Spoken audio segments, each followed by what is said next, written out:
cool story. It is. Gorgeous spot. All right, well, we're dropping off the girls and we're picking up Ed, and it's time to head to Maggie's Peak.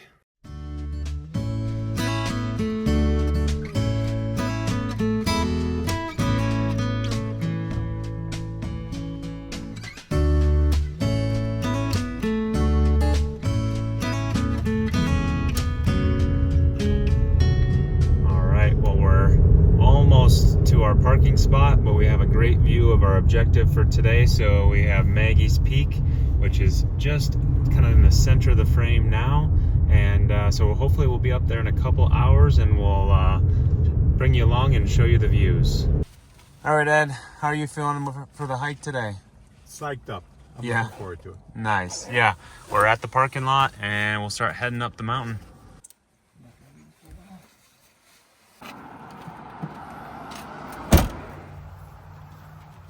So Maggie's Peak is a 4.1 mile out and back trail, and it is just shy of 1,800 feet of climbing. So let's get underway.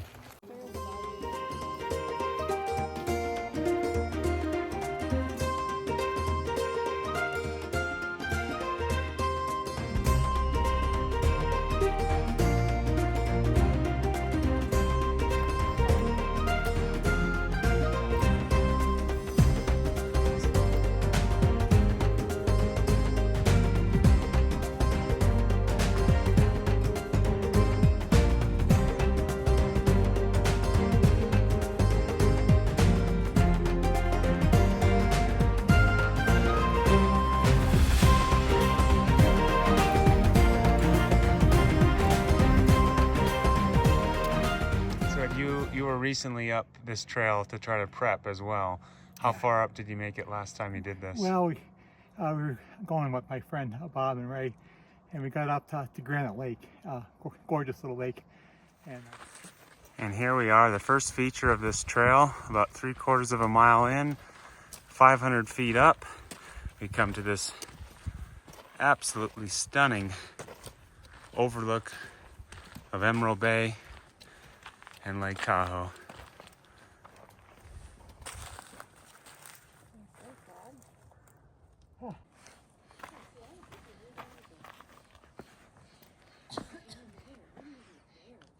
So Ed, tell me a little bit more about this t-shirt.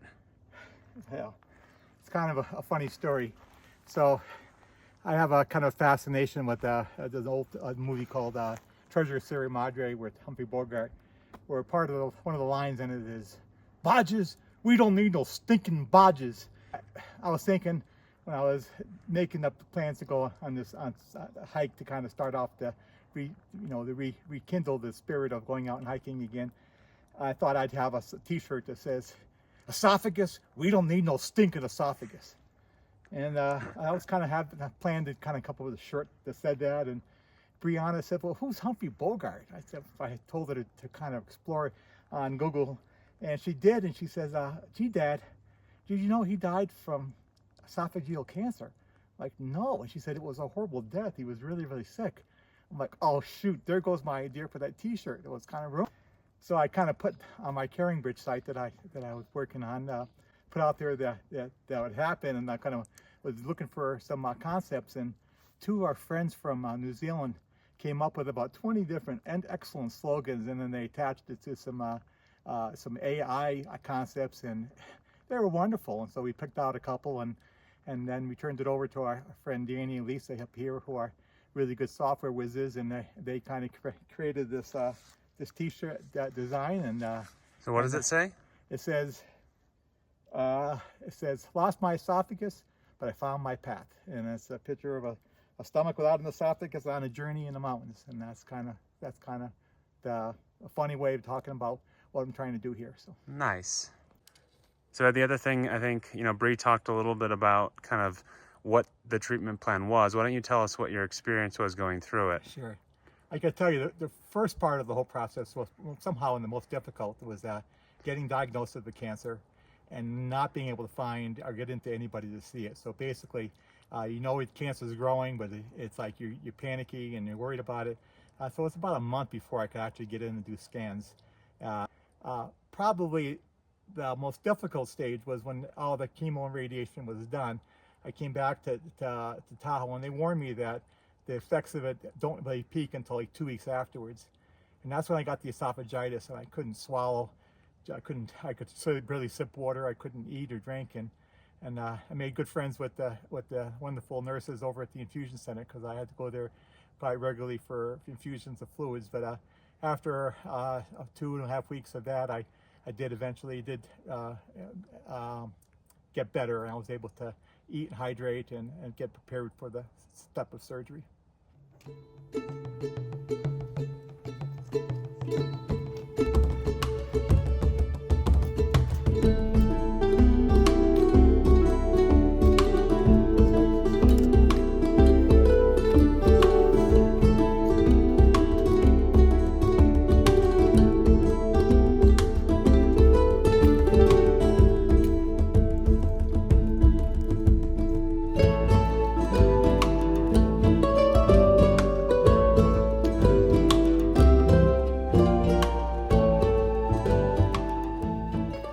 All right, Ed, how you feeling? Feeling great. Good. We're almost up to Granite Lake, which is kind of the second highlight point of this trail. All right, well, another 3/4 of the mile up the trail, we are at Granite Lake, and we've climbed 850 feet. After Granite Lake, it gets a little steeper again, and quite a few step ups.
Very pretty. This is one of my favorite sections of the trail.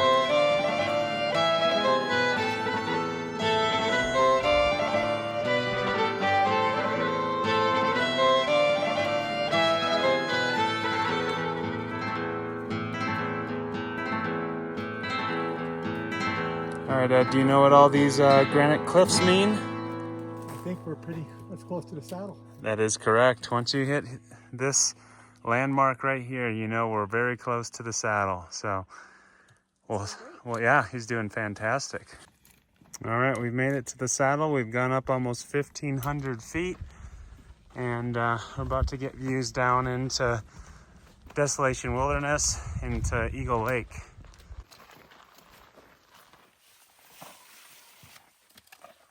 What a spot.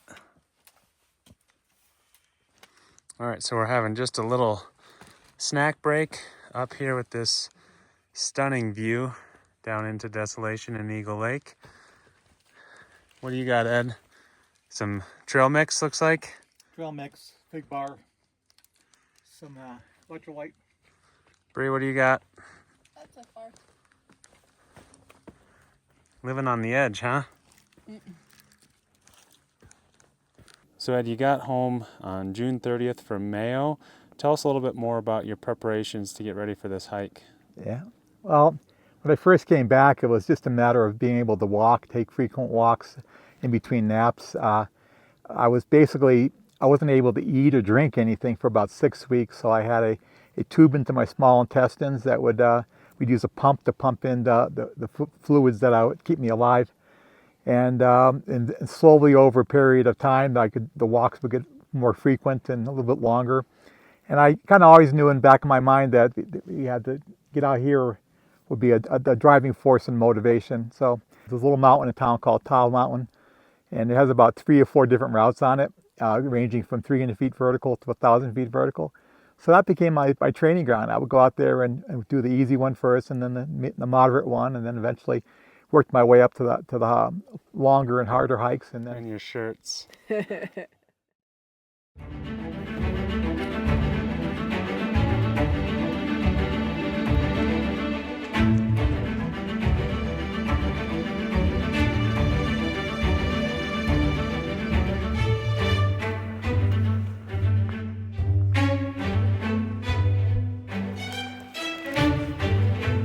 can feel the summit now. It's pulling us to the top.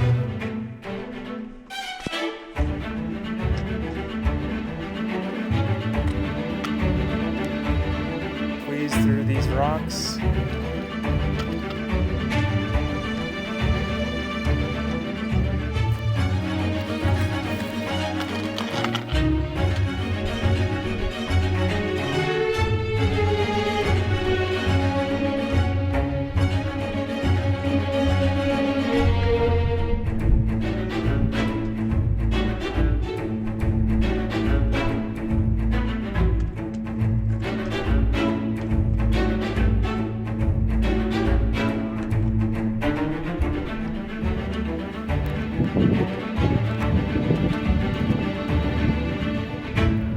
There we are.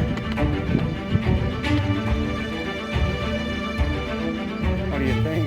they're awesome.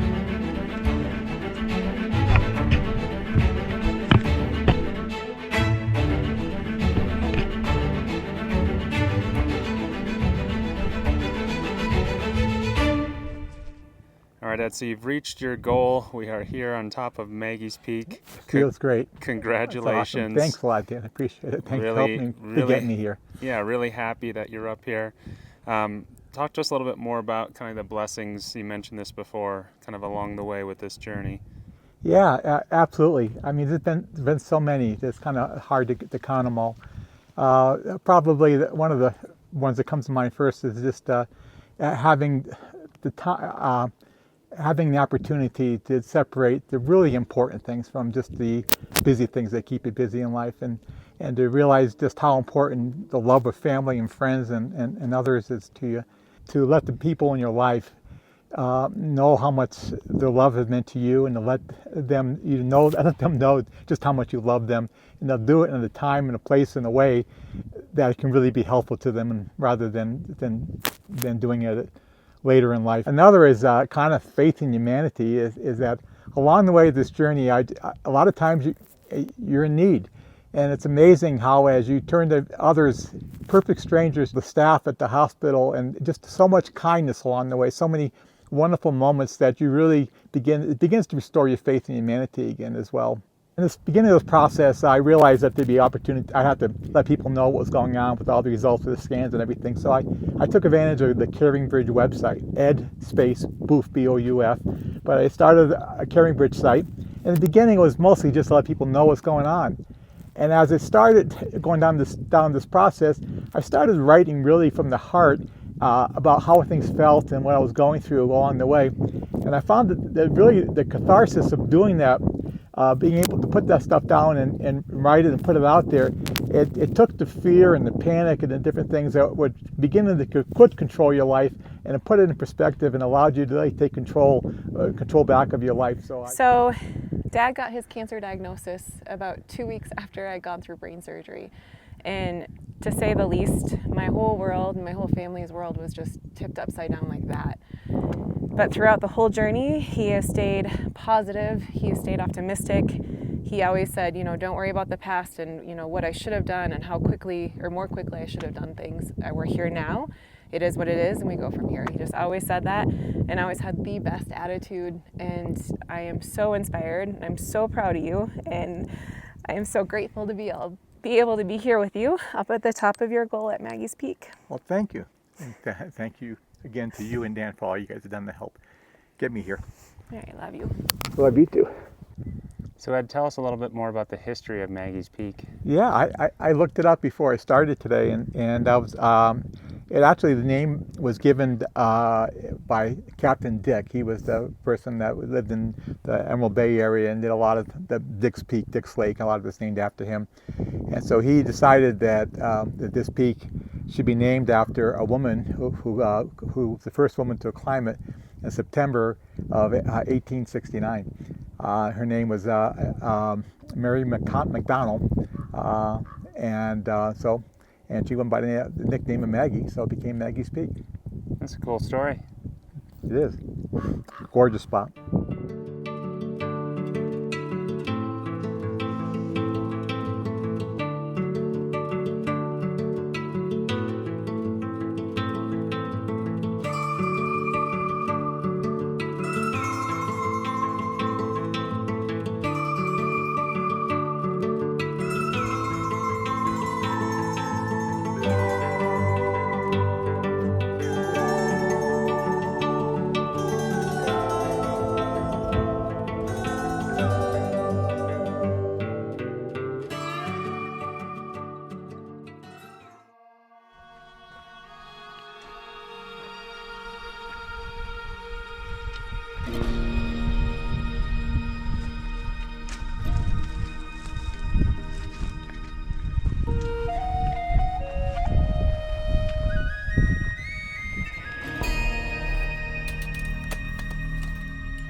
Over here?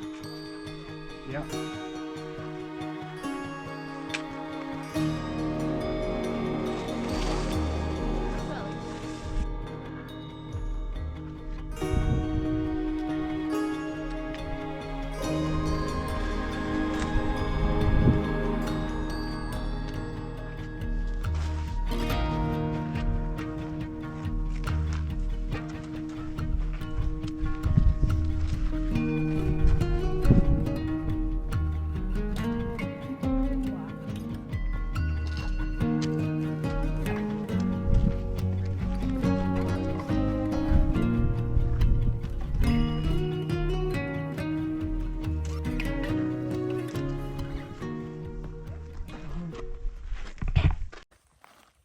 Well, we thoroughly enjoyed our time at the summit, and we're now heading down, and we'll see you at the bottom. All right, we're wrapping up our hike. We're almost back to the car, and we'll give you some final stats on the hike. So we had 1,860 feet of elevation change, and then with us doing a little bit of extra exploration around Maggie's Peak, we ended up with 5.3 miles on the hike from the road itself because this parking lot is closed. So well done, Ed. Congratulations. Nice work.